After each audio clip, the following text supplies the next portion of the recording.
Every once in a while, I ask myself what I was doing in the year 2012. That was 11 years ago, so it's insane to think about how fast time has passed. But to answer that question, I was probably watching Minecraft videos or something. But that's not my point.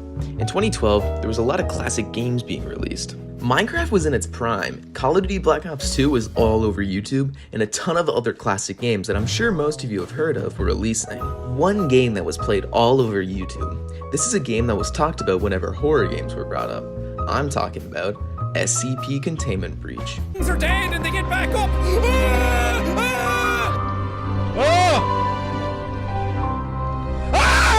no! No!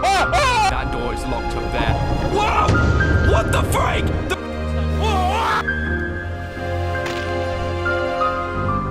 So let's do things for separate.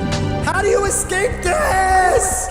SCP Containment Breach was released on April 15th, 2012. It revolves around some of the most popular entities of the SCP universe breaching their containments and trying to kill you. SCP Containment Breach was created by Jonas Rikkonen. After SCP Containment Breach, Jonas actually started his own company, Undertow Games. So I think it's safe to say that SCP Containment Breach was practiced for future game development. And since Jonas works on his own company, SCP Containment Breach does not receive any more updates. But with all that, what is SCP? SCP stands for Secure, Contain, Protect. It's also a fictional organization that deals with anomalous activities, and that means anything anomalous. But what would happen if all these dangerous SCPs try to escape all at once? Well, in Containment Breach, it attempts to find that out. And is it successful? Yes, it is. And I think it's horrifying. But why is it so scary? That's what I want to find out.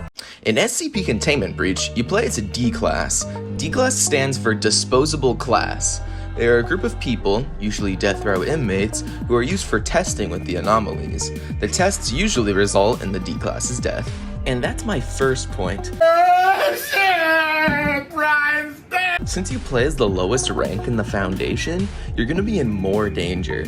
SCP Containment Breach never makes you feel safe. SCP Containment Breach does a great job by making the player feel alert at all times. When you play SCP Containment Breach, you have to deal with tons of SCPs trying to kill you. Each SCP will try to do it in one way or another.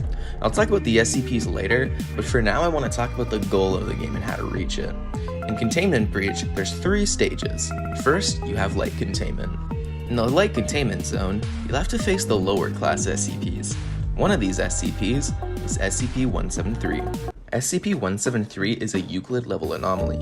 In the lore, SCP-173 will only move once people aren't looking at it, but if you stare directly at SCP-173, it won't move an inch. So, how does a statue that can't move even kill people? It snaps your neck using, On your first playthrough, you're gonna die a lot, and I mean a lot to this little shit. But SCP-173 isn't the only thing that's trying to kill you in Light Containment. To enter the Heavy Containment Zone, you need to lift the lockdown from the surveillance room. But if you do this, a new SCP will start trying to kill you. That SCP being 049. SCP-049 will enter the surveillance room and look around for you. This actually transitions nicely into my next point. You know, they killed the dog on Family Guy. The dog, Brian? Yeah. SCP Containment Breach does a great job building up suspense. You see, SCP-049 has very loud footsteps, and when you hear them for the first time, you're confused and try to run away, but this will result in death. This is something that happens to people that first experience SCP-049. Let me quickly go over on how SCP-049 really works. SCP-049 is a Euclid-class entity. SCP-049 resides in Heavy Containment, but he will start trying to kill you when you lift the lockdown in Heavy Containment. He will occasionally spawn and follow you at a slow pace. If he kills you, you'll turn into SCP-049-2. After you escape the Light Containment Zone, you enter the Heavy Containment Zone. In here, you'll encounter the most dangerous entities in the SCP Foundation. The Heavy Containment Zone is a huge contrast to the Light Containment Zone. The Light Containment Zone was much brighter and had concrete walls with high ceilings. The Heavy Containment Zone is dark and musky, with metal pipes and walls. The ceiling is lower, making the area feel tight and cramped. This leads me to my next point, setting. The setting is bland at first, but then shifts to something that makes you feel uncomfortable. The The setting mixed with the entities on this floor makes the heavy containment zone a very unsettling place. On the topic of entities, we actually have a few new ones, the first one being SCP-106.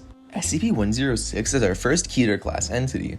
106 has the ability to phase through walls, the ceiling, floors, etc. SCP-106 can also make a pocket dimension. He will throw you in this pocket dimension and toy with you before you die. It is possible to escape this pocket dimension, but you'll take damage. As you venture deeper into the heavy containment, you'll begin to hear voices over the intercom. Something about an MTF unit entering the facility soon. But what is an MTF? MTF stands for Mobile Task Force. There's a number of them in the SCP universe, but the one in-game is the Nine-Tailed Fox unit. They deal with containment breaches and escaped SCPs. But they aren't your saving grace. They also deal with terminating escaped D-Class. And just in case you forgot, you happen to be one of those D-Class. And you know one or two things about the Foundation, so you're a heavy priority to kill. But they're not here for you right now, so you should be good for a while. You just need to escape faster than they arrive. You keep moving. When you go deeper into the heavy containment, you'll eventually find the server control room. Inside, you'll hear a guy talking, but he makes the mistake of looking at an SCP that has the nickname Shy Guy. The SCP in question is SCP-096. SCP-096 is like the opposite of SCP-173.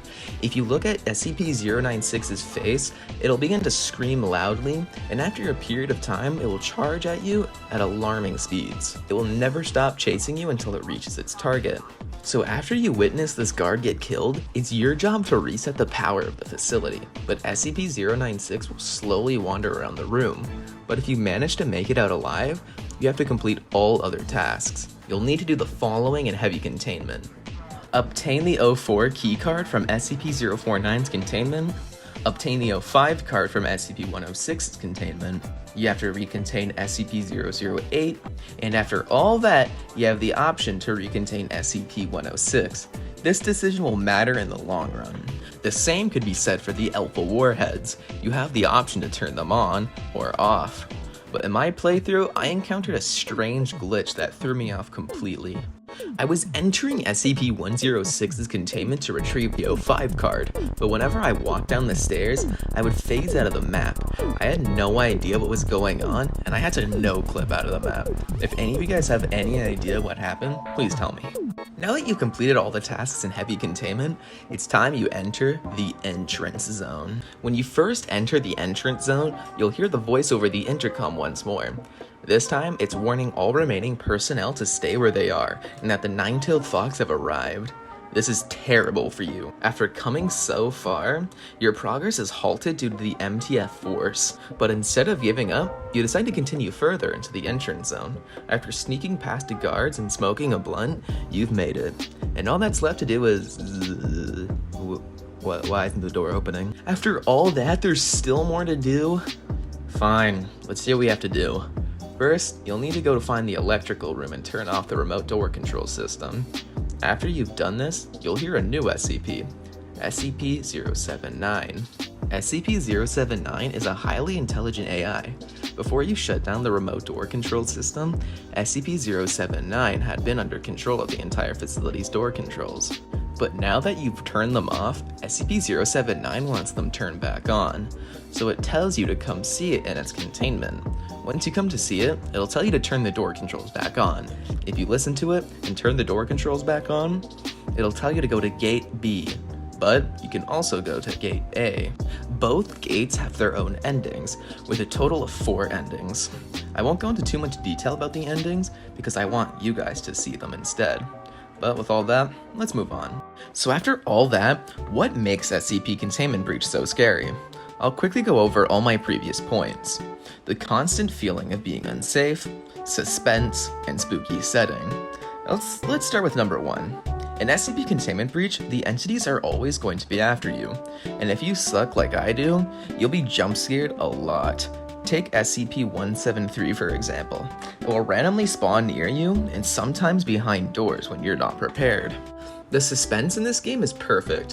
When you encounter an entity for the first time, the confusion you will feel is insane. I gave SCP-049 as an example before, so I'll tell you about SCP-106 instead. SCP-106 makes a noise when coming out of the ground. When you have no idea what that is, there might as well just be shit in your pants to begin with. And lastly, the setting. The setting of SCP Containment Breach changes often, so you won't get bored of it. You start off in the dull, bland, and unsettling like containment zone. After that, you move on to the dark, grimy, and tight, heavy containment zone. And after all that, you end up at the entrance zone. All these places make up the facility, and they fit very well together. So after all that, I believe I found out what makes this game scary. After around 10 playthroughs and a lot of research, this game still makes me shit my pants. So if you haven't already, play this game. It's seriously a very good game. But with all that, I'll see you guys in the next one.